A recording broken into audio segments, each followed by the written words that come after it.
Hi there. With so many things to learn in the area of technology these days, it's easy to forget some of those little tips and tricks that you've learned along the way. Today, I want to remind you of just one that can save you a lot of frustration and aggravation when you're working in your Google Chrome browser.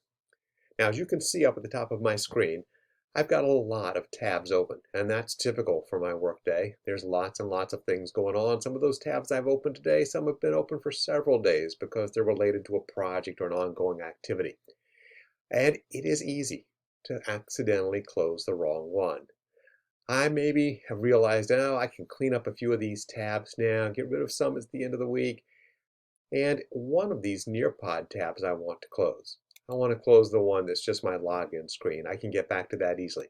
I don't want to close the one with the training video that's going to help me learn how to better integrate Nearpod with Zoom. So as I go through and begin closing tabs, I click and close, and without even seeing which tab I'm closing, it's easy to click and close the wrong one. Once I realize it, what do? I didn't have it bookmarked. I would have to dig back days and days into my browser history to try to find it. But there's one tip that saves me every time, and that is Command Shift T on the keyboard, and it opens up the last tab that I closed. In fact, I can hit Command Shift T again, and it will open the tab I closed before that, and Command Shift T again, it will open the tab I closed before that.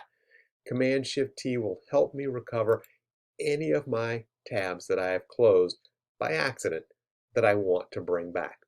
So that's today's quick tip of the week.